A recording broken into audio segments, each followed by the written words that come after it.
I believe I'm live. Okay. Hi, everyone. It's Tuesday afternoon and time for Facebook Live. Let's see. I'm a couple of minutes late. Technical stuff, as always. What are you going to do? As my wife would say, what are you going to do? What are you going to do? So hello. Nice to be here with you again. Today's topic is IBS, SIBO, and SOS. Oh my goodness. So if you're out there, give me a high five, give me a thumbs up or something so I know you're there, so I'm not just talking to myself, okay?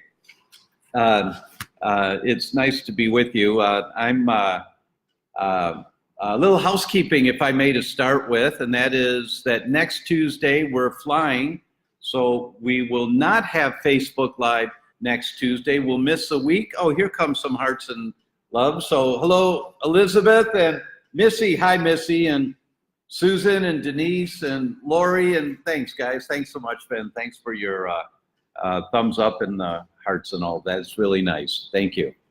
And Monica Buffalini's in the house. Hi, Monica. Good to see you there, and look forward to seeing you in a couple of months. I'll be speaking in British Columbia, and Monica's going to be there. And you know, we'll post. Oh, look at all those hearts. Thank you. It's really nice. Thank you.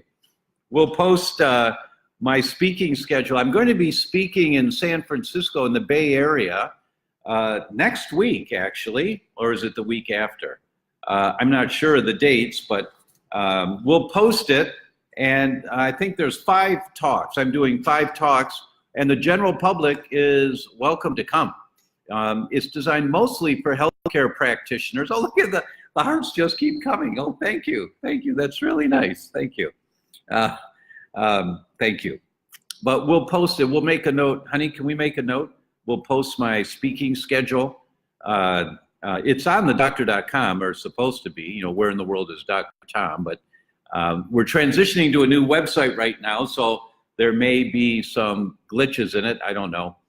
So we'll post it for you. I think it's 5 talks in the Bay Area, and a few other places. Anyway, we'll post all that. So hello everyone.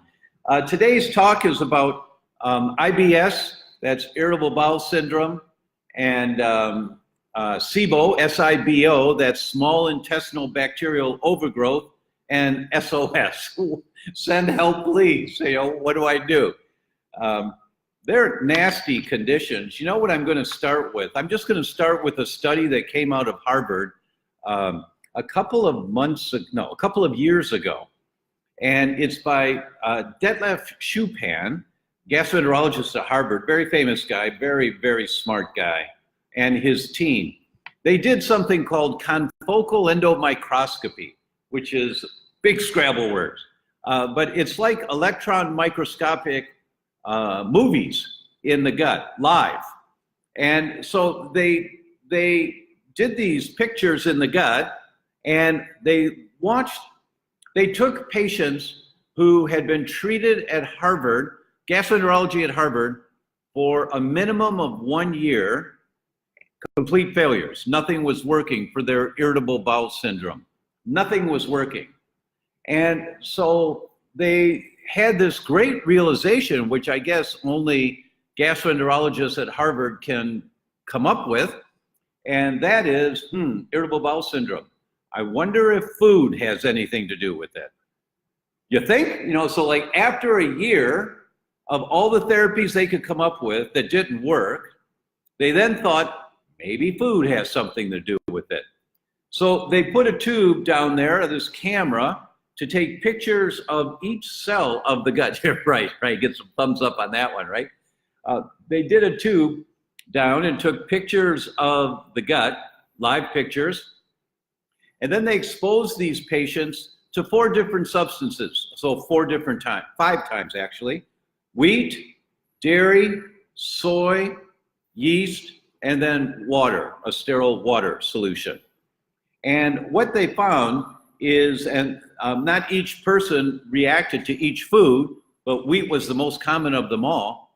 But when a person took in one of those 4 foods that they were sensitive to, within 5 minutes, they had intestinal permeability. within 5 minutes. And how did they know? They injected a white dye into the vein. I think it was in the leg.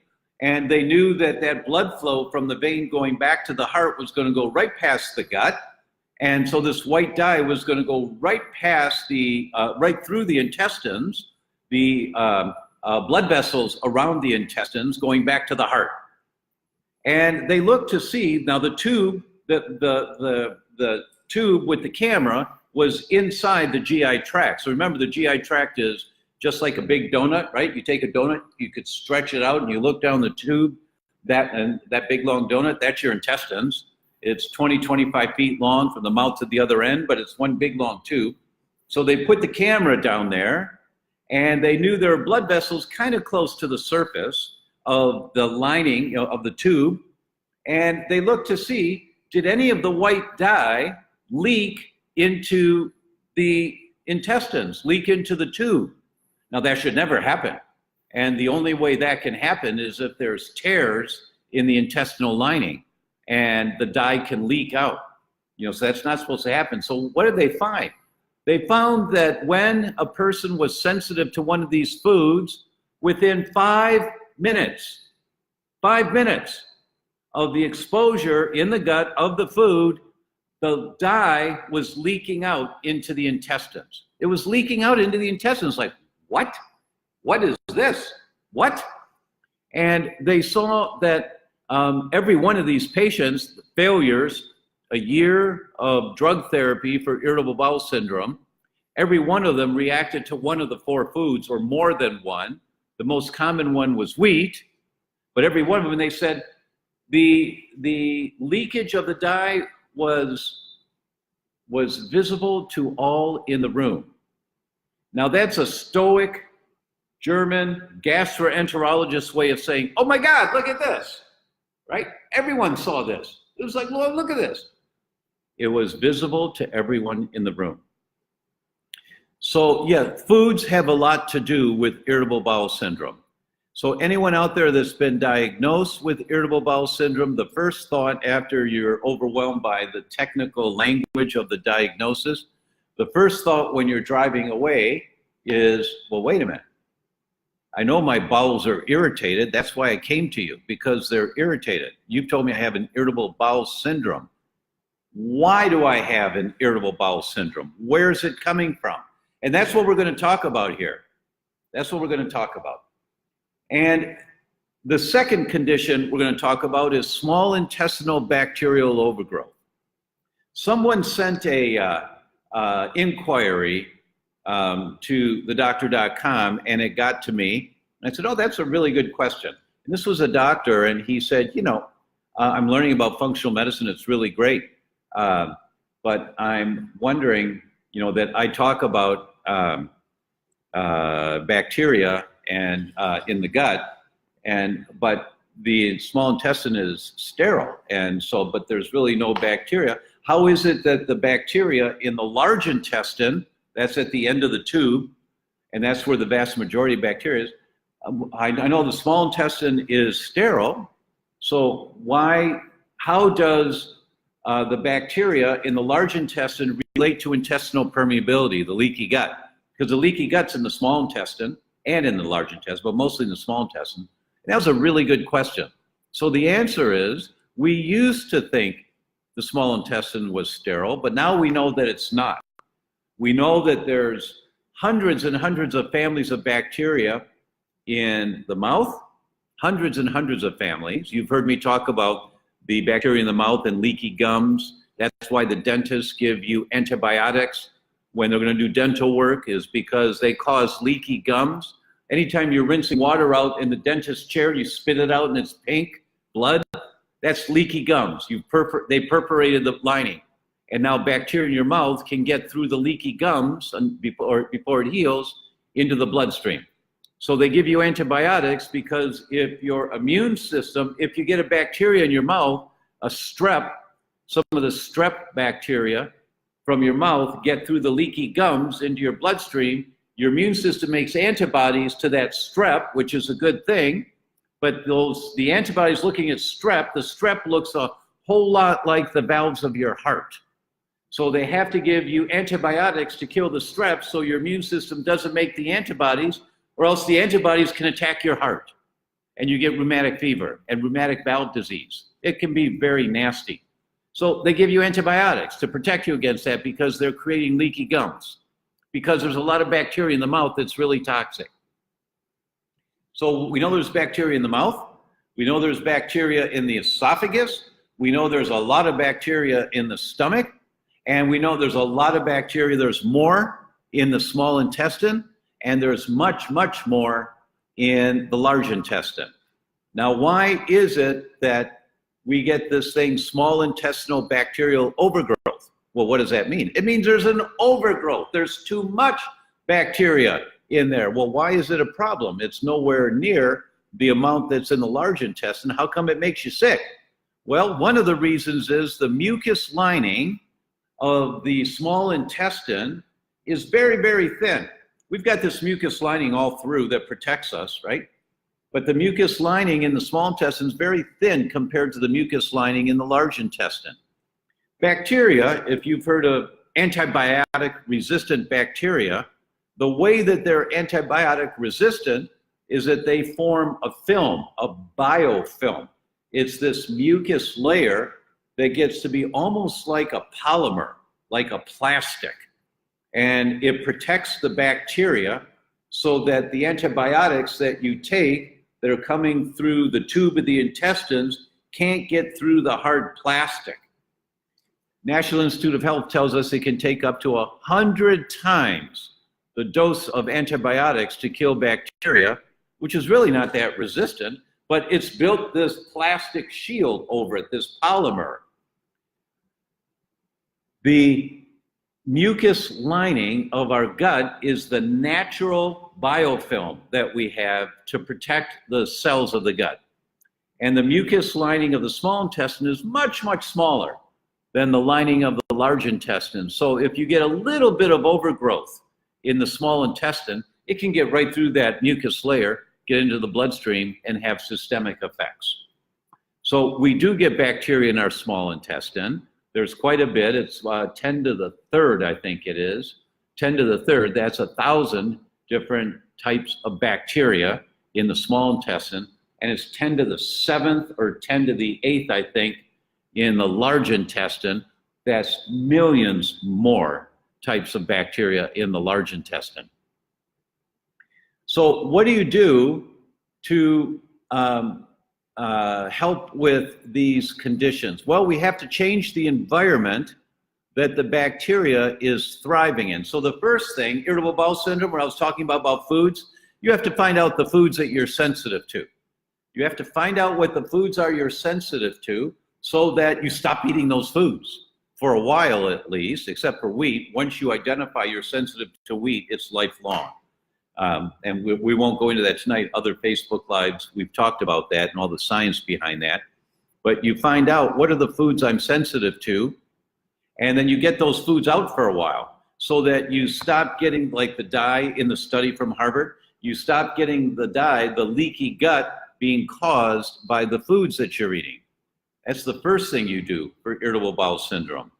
The second thing you do, and this is true for small intestinal bacterial overgrowth also, one of the most common deficiencies, maybe the most common deficiency in the digestive system, is hydrochloric acid. That hydrochloric acid's very cool stuff. You know, if you pour it on a wood table, it eats through the wood. It'll eat through the wood. And this is the hydrochloric acid that your stomach makes. But your stomach also has cells that make this mucus lining. Remember I talked about the mucus lining in the small intestine? The mucus lining in the stomach is really thick. So this hydrochloric acid can sit there all day long and it's not a problem. And we're supposed to have the hydrochloric acid. Why do we have this? Because our ancestors, they'd just grab an apple that fell on the ground, they'd eat it, and there might be some bugs in the apple, you know, some bacteria or some parasites. You had to have a lot of hydrochloric acid when you swallow food. So you just killed that food right away. You just, My staff just sent me a Skype message, and it's on another topic, so that person doesn't know that I'm on Facebook Live right now. Oh, it was for Marzi, because I'm on Marzi's laptop. Never mind. In the immortal words of Rosanna Dana, right? Never mind. And now other staff are answering her on Skype that's coming on this screen. So guys, please stop. Please tell them to stop. Mary Agnes and Laura, yeah, tell them to stop. Missy has a question. I'll pause for a minute to look at a couple of questions. After my colonoscopy and the doc says possible IBS, she didn't share what to do for it, so I learned and improved it. Way to go, Missy. Way to go. Now, Missy is one of those who is here every week, and she shares the Facebook Live posts with the scleroderma support group. So, Missy, that's really important, and I know that you dialed down on this to a large degree because you've had to, so way to go. Gabriela says, hello from Lima, Peru. Hello, Gabriela. Thank you so much for joining. And Scott's in the house. Hey, Scott, how you doing, man? My friend Scott. Christine asks, which intestines come first after the stomach? That's a good question. Small intestine is first. Large intestine comes afterwards. So it's the mouth, the esophagus, the stomach, the small intestine, large intestine. Large intestine at the end has the rectum. That's at the end. So that's the order. Vasco says, happy Tuesday. Thank you, Vasco, to you too. Kelly's asking, what about FODMAPs? Absolutely, FODMAPs are a big problem for some people. FODMAPs are fermentable carbohydrates. And FODMAPs are the reason that most people with a wheat sensitivity who get abdominal complaints, bloating, gas, abdominal pain, it's the FODMAPs in the wheat. That's why those people can go to Italy or to Europe and eat the wheat and they don't get sick and they think they're fine. Oh, I can have the wheat in Europe. I'm fine with the wheat in Europe. No, you're not. It's just that the wheat in Europe is lower in FODMAPs. So you don't get the GI complaints that you feel. But the wheat in Europe has the same proteins. And your immune system is fighting the proteins, triggering, remember, wherever the weak link is in your chain. If it's your brain, you get more antibodies to your brain. If it's your thyroid, you get more antibodies to your thyroid. And you don't feel, when you turn back on again, antibodies to the thyroid until you kill off enough thyroid cells months and years down the road. Now you got your symptoms. And with many of you know from watching these Facebook Lives, with one exposure to wheat, one exposure, a crouton, just the crumbs from a crouton, one exposure, and you've got elevated antibodies to the weak link in your chain, thyroid, brain, joints, skin, anywhere from 2 to 4, maybe even 6 months from one exposure, irrespective of whether you get abdominal complaints or not. So the FODMAPs, of course, are the ones that trigger most of the abdominal complaints. So the lack of abdominal complaints does not mean it's okay to eat the wheat. If your blood tests say that you've got elevated antibodies to peptides of wheat, you got a problem and it's permanent. Like it or not. Sorry. You know, when you read the science, it's like, well, I'm just not going to read that one. You're right? It doesn't work like that.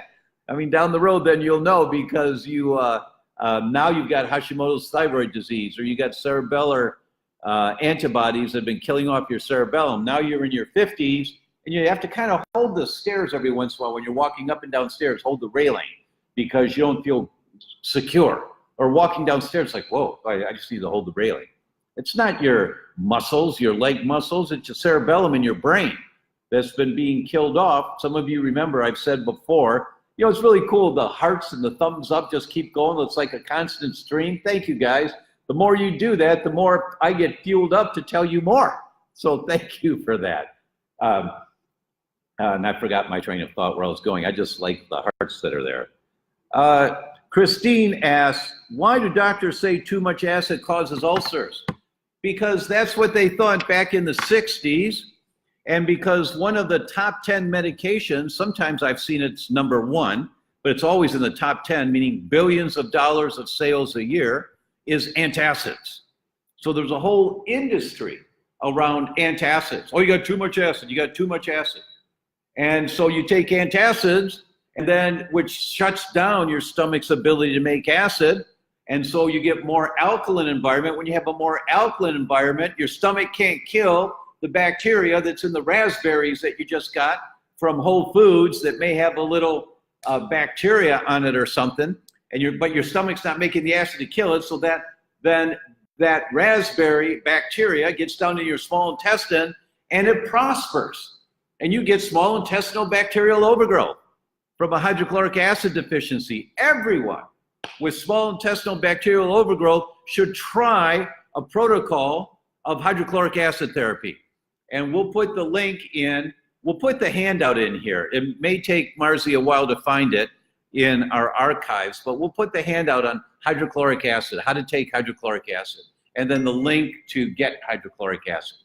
And there's a whole sequence of how do you take it, and I'll just give you the brief overview. You take it until you feel a little warmness in your tummy. Say, okay, that's enough capsules. So you start with 2, you eat a certain size meal, and let's say it's a plate of, I don't know, rice and beans. And for that size meal, you take 2 hydrochloric acid, and in the middle of the meal, not before, and after is okay if you forget, but really best in the middle, so it digests from the middle going out. Take a couple of hydrochloric acids, and if you don't feel anything, great. Next time you have a meal, it'll do its job. Next time you have a meal of that size, you take 3 in the middle of the meal, and you don't feel anything, great, it's doing its job, it's helping. Next time you take 4 with that same size meal, and when you feel a little warmness in your tummy, maybe a little bit of burn, a little heartburn or something, don't worry about it, it's not a problem. Say, okay, that's too many, I'll go back to 3. And you stay at that size, for that size meal, you take 3 every time you eat that size meal. And then after a few weeks, maybe a couple of months, you're gonna get a little heartburn again. You say, oh, I got that heartburn thing. Oh, I guess I need less hydrochloric acid. My stomach is making more on its own. And then you take 2. And you stay with 2 until you feel for that size meal that you say, oh my gosh, I got the heartburn again. Then you go to 1. And then at 1, if you never feel heartburn, that's where you stay. And you take it with every meal, every time. Because it's the most common deficiency of the digestive system we develop with aging. So if you have a more alkaline environment, you don't have enough acid, especially those who've been taking antacids. You read the studies, just go to Google and type in antacids and osteoporosis. And you see the studies of how much more vulnerable you are to developing osteoporosis early in life, like in your 40s and your 50s. You might have osteopenia to start with, which is the early phases of osteoporosis. And by your 60s, you got osteoporosis. And it's one of the top 5 causes of mortality in women over 60 is complications from a broken hip because they fell down and they were osteoporotic and they broke their hip. And it's because you didn't make enough acid, so you can't absorb calcium. You can't absorb your minerals if you don't have enough acid. That's one of the purposes of acid, to create this environment where everything works together. But when you take antacids, any bacteria in your food, any bacteria in your water, and especially if you're not eating organic, you're getting exposed to a lot of stuff. Especially then, you're more vulnerable to small intestinal bacterial overgrowth. That's why doctors say acid's bad for you and they give you antacids. It's because that's the party line. And God doesn't make any mistakes. I'm not a religious guy. I'm a spiritual guy, but I'm not a religious guy. But there's no mistakes. Acid has a purpose. That hydrochloric acid has a purpose. And we have the whole mechanism to live in harmony with making hydrochloric acid. So, and when you find, if you take like 1 or 2 hydrochloric acid, you get heartburn, then you need to take some aloe vera for a while to start supporting the mucus layer of your stomach, building up the cells of the mucus layer of your stomach once again. Okay, Sophia asked, please, what do you do when you don't have enough hydrochloric acid? We just went through that, Sophia. Lynn says, hello from Birmingham, Michigan. Hi, Lynn. Got lots of family in Birmingham, Michigan. Matter of fact, my niece is getting married in a couple of weeks. Wouldn't a lack of hydrochloric acid result in undigested food and stool or protein indigestion? I thought the body was great at making hydrochloric acid. Good question, Kelly. The body is great at making hydrochloric acid, unless you've had a life of ding-dongs and ho-hos and Coca-Cola and Mountain Dew, and you tore up everything in there. Or some medications, not just antacids, other medications will affect your body's ability to make hydrochloric acid. Tracy says, have had IBS for a while, but since my brain hemorrhage has got worse, been tested for Crohn's and celiac, but still struggling with issues. Been told of diverticulitis, which I'm suffering, which a high fiber diet is needed, but still has bad bowels. What else can it be, please? Hi, Tracy. Really sorry you're suffering that much. There's a whole lot here that you're talking about. And diverticulitis, let's start there, can we? Diverticulitis means you have an itis in your intestines. Your intestines are like these, they're called hustra. The intestines have these loops to them, and they go down, so it's the tube, but it's not, the sides of the tube are not straight, they're looped. And with the loop here, between my hands, if you will, in that loop, the nerve from your spine comes out, it branches, one nerve goes to this side of the loop, the other nerve goes to this side of the loop, and the brain tells this loop, squeeze. And that's how you get peristalsis. And that's how stuff moves down your intestinal tract, is the message from the spine coming down throughout the nerves to tell the hustra to contract. It's very cool when you see this. It's very cool. That's why sometimes chiropractic fixes irritable bowel, diverticulitis, constipation, diarrhea. Sometimes chiropractic, because you fix the mechanical problem, and all of a sudden your things are working so much better.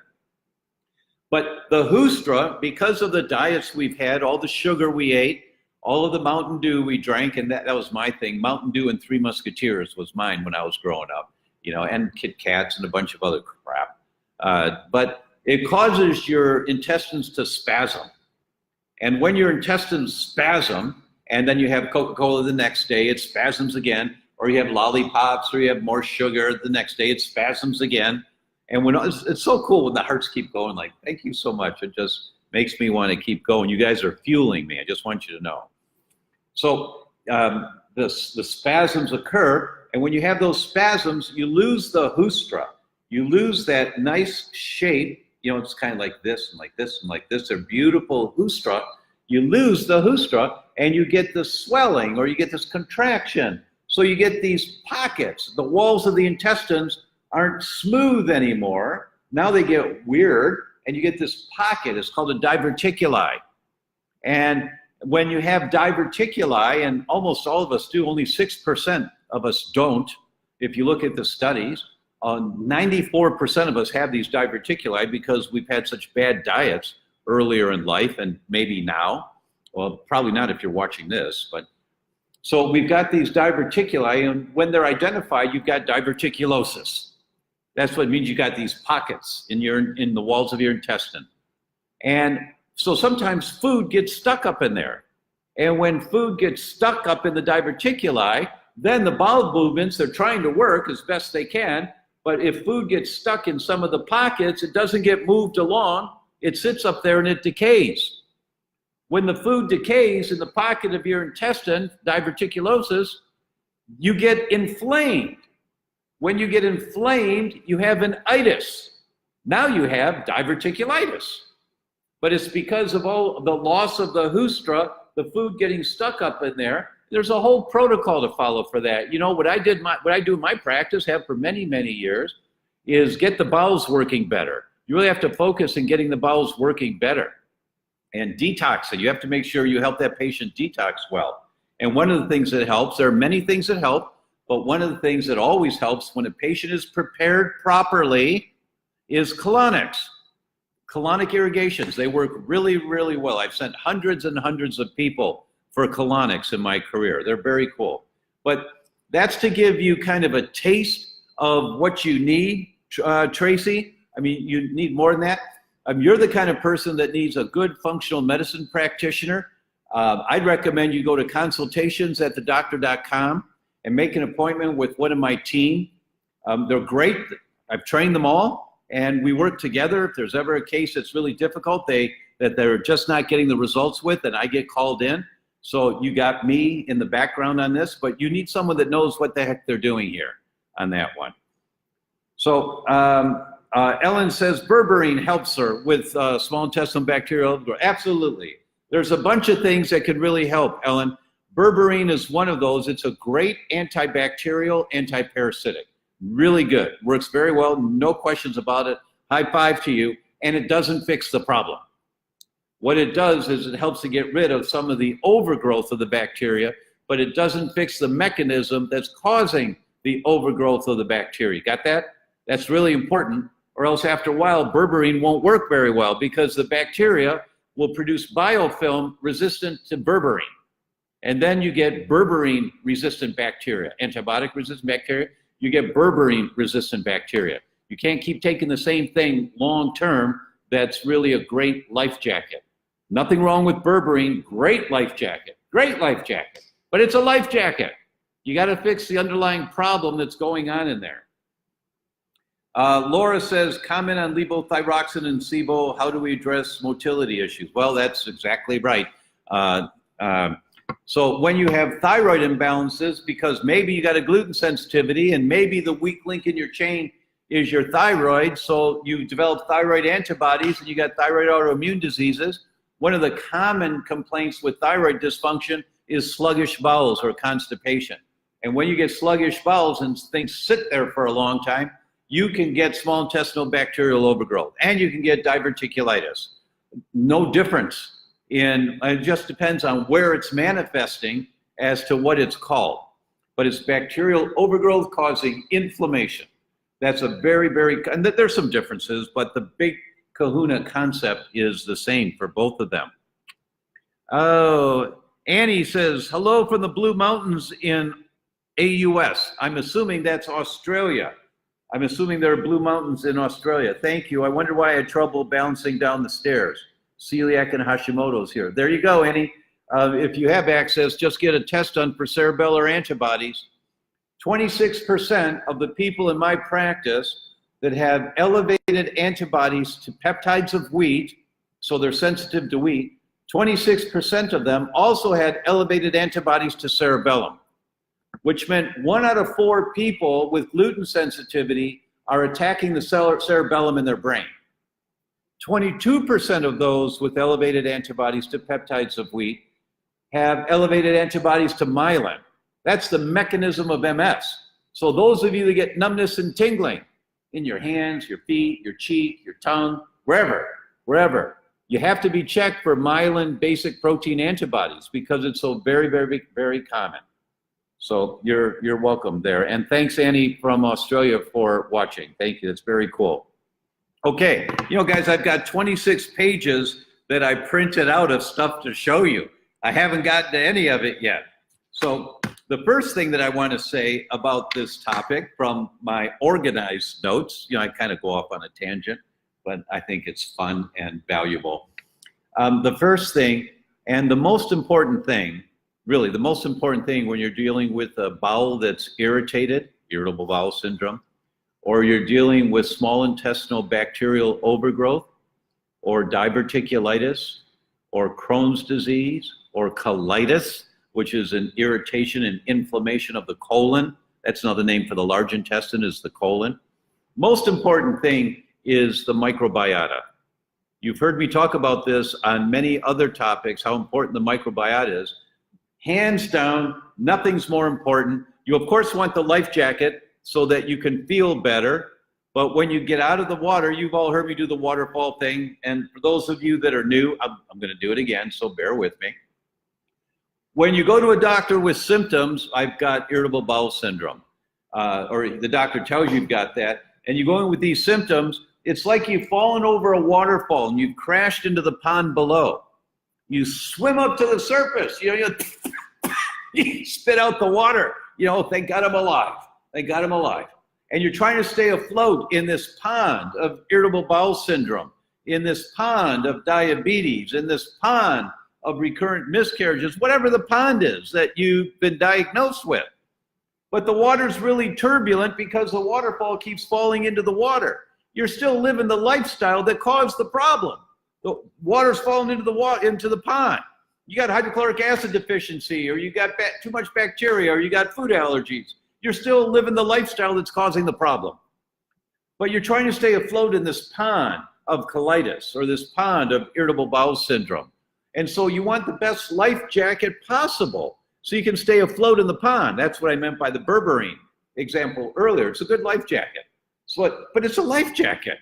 So once you're afloat in the pond and you're not afraid of drowning right away, you swim over to the side of the pond, get out of the water, walk up the hill and go back upstream and figure out what fell in the river that carried me downstream. What is it about my lifestyle that carried me downstream and I crashed over the waterfall into this pond?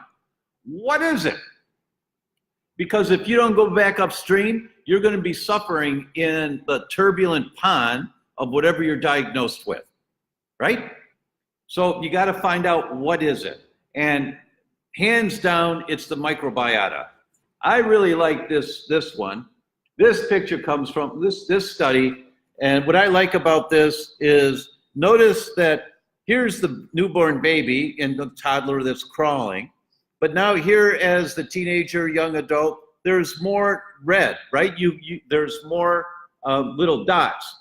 And then, because here's mom in pregnancy, but baby is not as thick with the red dots as mom was. So baby's got mom's microbiome, but mom has more bacteria than baby. But now as baby grows, baby's got their own bacteria. And now they're a young adult. And then as they get into old age, you see now they're locked into this kind of bacteria. So that's how they do it on the talk shows, isn't it? They just throw the paper. That was fun. So, and in this, from the same study, which came out just last year, the Journal of Physiology, here's mom. Let's see, is that on there? Yeah. Here's mom. Baby's got mom's microbiome. Baby's microbiome develops over time. And by the time you're a young adult, your microbiome is set. It's set. Oh yeah, here's the next study that talks about this. I'm not going to throw this one because I'm going to bring it up again. But here's the study that talks about it. Read the yellow box. If you can read the yellow box, let's see here. Can you see that? We collected and examined the gut microbiota of a cross-sectional cohort of more than 1,000 very healthy people who spanned ages from 3 to 100 years old. 1,000 people really healthy, all of them really, really healthy. What did they find out when they did this? Look at this. Let me see if I get this straight here for you so you can see it. Yeah. Our results show that the microbial composition of the healthy aged population is remarkably similar to that of younger adult cohorts, and that the major differences between groups in microbial composition occurred prior to age 30, meaning until about, oh, wait a minute. I'm not going to do that one again. Good. I got that. Oh, this one, I'm not doing this one again. Great. Prior to age 30. Prior to age 30, you're developing your microbiome. And at about age 30, it stays like that. Now, here's the kicker. Our analysis showed several surprising results compared to other groups. First, the overall microbiota composition of the healthy age group was similar to that of people decades earlier. So the old people who were healthy and vibrant, their microbiome was like the 30-year-olds. That's the first thing. Second, the major differences between groups in the gut microbiota profiles were found before age 20, meaning you're still developing your microbiome before the age of 20. That's fun. I like doing that. Now I know why they do that on the talk shows. Conclusions. The results suggest that if you live to be 100 and in perfect health, your microbiota will likely appear relatively similar to that from a person in their mid-30s.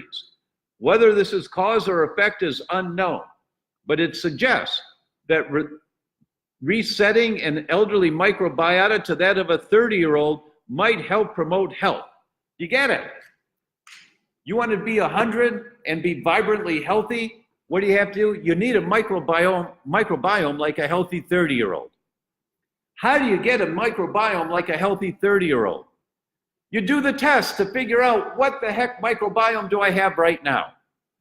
What test do you do to figure out what kind of a microbiome do I have right now? You do the biome test, V-I-O-M-E. And it's very, very cool. It is cutting edge, the most sophisticated test that's out there to address the microbiome. Nothing, and I'm not exaggerating, nothing like it on the planet. No other country has this test available. For those in Australia and Denmark and Germany, I'm sorry it's not there yet. I know they've got hopes to take it international sooner than later, but not yet. Come to the US and get the test done. Or maybe we'll figure out a way to get a test to you. I don't have that done, know now how to do that, but I'd like everyone in the world to have access to this test. But we'll post the link here, and here's the cool thing. Usually it's $3.99 for this test, which is like unbelievably cheap for what you get. Unbelievably cheap, but they've given us a special deal. You get $100 off, so it's $2.99. And I don't know how long this is going to last, but it's $2.99. And you do this test, you figure out what kind of a microbiome do I have right now. And what's very cool, they've done tens of thousands of these tests. So now they know. And you've heard me talk about this test before. Now they know. For example, they'll tell you what foods to eat for the next 3 months, which ones to really concentrate on. Why? 1/3 of the population does not have enough of a bacteria that helps you break down and digest spinach. If you don't have enough of this bacteria to break down and digest spinach, you can build up uric acid crystals. If you build up uric acid crystals, you get kidney stones. You get recurrent kidney infections. You get joint stones, arthritis, deposits in your joints of uric acid crystals. But wait, spinach is good for you. No, it's not.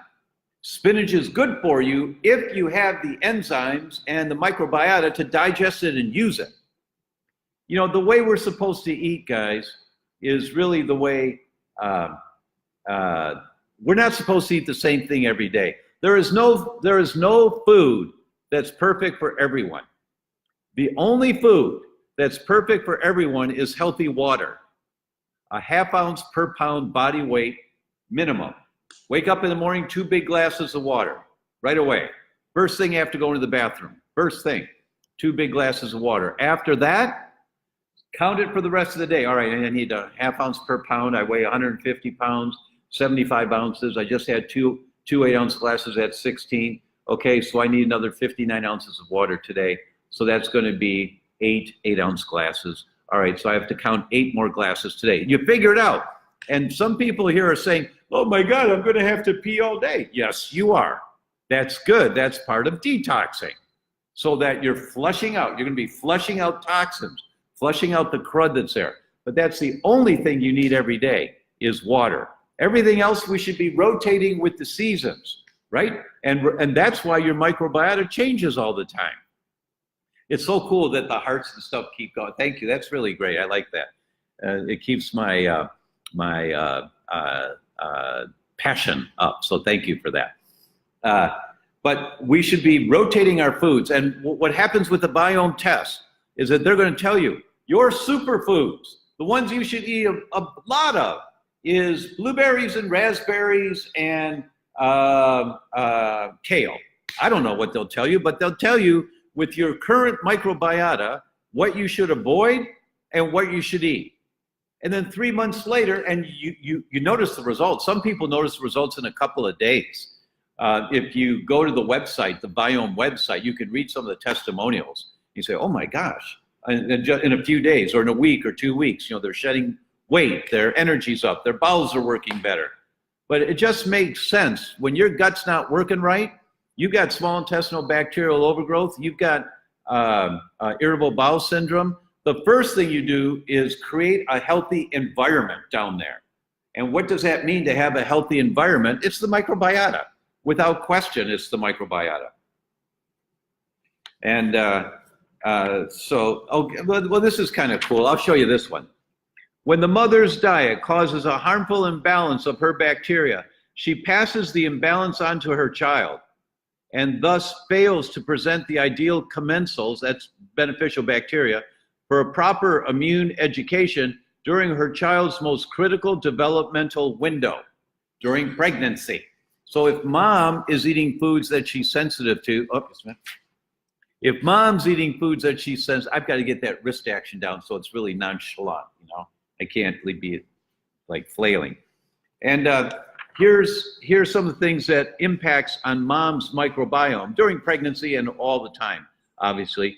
For caregiving, that's oral transfer from kissing, topical from skin with touching, like shaking people's hands all the time, breastfeeding through breast milk, and topical from the skin, baby touching your mom's skin, direct intrauterine seeding, carriage into the womb via dendritic cells, well, that's a little technical, access to the womb through the vagina, access through the bloodstream, and passage through the birth canal or C-section. Those are the things that make the difference in baby's microbiome before birth and at birth. How is that for a wrist action? Is that better? My wife is going, oh, please, please. So another picture I want to show you is this one. I really like this picture. I like it a lot. And what it shows, you see the brightness and the multitude of colors for the cowboy carrying the Christmas tree. Just the brightness of colors, lots of diversity in his microbiome. And you see the guy who's sitting in his chair at work, it's all the same color. Not much diversity in the microbiome. We all need to be outside more. We all need to be exposed to the environment a little at a time. You know, if you've not done this before and you're 40 years old, you don't want to spend 8 hours a day all day outside, right? Safer to transition. But your kids should be playing in the dirt. They should be exposed to bacteria outside. This whole thing, some of you know about the hygiene theory. We won't go there today, but we want to be exposed to the earth and the environment. And by the way, I Google the word Schumann wave, S-C-H-U-M-A-N-N. Google Schumann wave and just read about this frequency that's around the planet. 7.83 megahertz. And that's when our brains function at their best, is at 7.83 megahertz. And all of the electromagnetic pollution we're exposed to is altering our ability to connect to the Schumann wave. You know, there's stories about when the Russians sent their cosmonauts up into space. Those guys, after a while, they're like blithering idiots on the radio. They couldn't focus. They were having a hard time. And scientists were trying to figure out, what is this? Is it the air? I mean, is it bad air? Well, what's going on? And they figured out that up in space, they're not exposed to the Schumann wave. They're outside this electromagnetic field that surrounds planet Earth. So then they put a Schumann wave generator in the spacecraft, and NASA did the same thing, put Schumann wave generators in the spacecraft. And the result is they didn't have that problem anymore. But now humans, we're getting minute not exposures, but vulnerabilities to the same thing, because we got 3G and we're getting 4G and the proposal's now for 5G that's bombarding us all day long, every day. Some of you have heard me say, turn off the wireless at night. You don't need wireless bombarding you while you're sleeping, you and your family. Turn it off. Put your phone on airplane mode. Get the alarm clock away from the bed. Because alarm clocks, you know, anything that's wired with electricity plugged into the wall, because some of those things leak. They leak electricity. That's all part of our 4 pillars. You know, I go into that in a lot of detail in our all-day program, which, by the way, we're doing another one soon. So we're sending out an announcement soon. So any of you that would like to know about it, just go to theDr.com and sign up for our announcements and things, and you'll hear about my next 4 Pillars event coming up in October. Oh, let's see here. What's that? There's a question on top. On top. So is it Kelly Wilson? If our bacteria changes based on what we eat, how can the biome test give you an accurate, typical snapshot of your bacteria and their capabilities? It's a really good question. Way to go, Kelly. Your microbiota is stable with what you've got. and what you eat will alter the concentrations of certain bacteria, but you've got thousands of species of bacteria. And I don't know that there's any one food that's going to affect them a lot, except Coca-Cola, probably, you know, and things like that. Your bacteria can be altered in a day or two. It can be altered, that the concentrations of lactobacillus can be wiped out very quickly or reduced dramatically. So what you're getting is a snapshot of how you are right now. And how you are right now is how you are right now. Well, my gut's not working right. Well, let's find out how you are right now. I mean, I don't know how else you would know, right? This is what you got. And then when you start to concentrate your focus on selecting foods to support a healthier, stronger diversity of your microbiome, and you check it in 3 months again, you've got a completely different microbiome, and you better be feeling better. Also, by the way, you better be feeling better. I mean, not only spending the money, but eating the foods that are recommended, you better. I mean, the rule in my office and with my team is that 3 weeks. If you're one of our patients, 3 weeks, you better know that you're feeling better.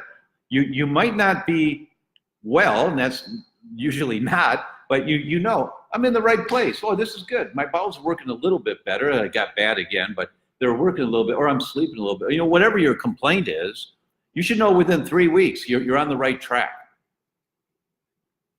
Okay. Chris Vanaker says, my mom takes baking soda, 1/4 teaspoon diluted water, and her stomach feels better. Do you agree with that? Oh, yeah. Just Google, or I'll tell you what, go to Microbiota.com. And he's got a nice write-up about baking soda. And when you got an imbalance in your pH, sometimes baking soda can help quite a bit.